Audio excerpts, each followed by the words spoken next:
Hey everyone, if you want to save or download videos from Telegram to your Android device, I will show you how to do it step by step. First, open Telegram and go to the chat or channel where the video is located.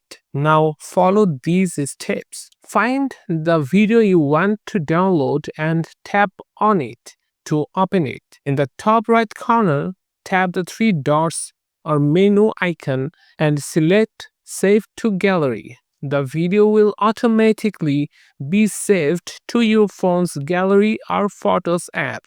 If you are still having trouble, download the video manually by tapping the download icon and waiting for it to download fully.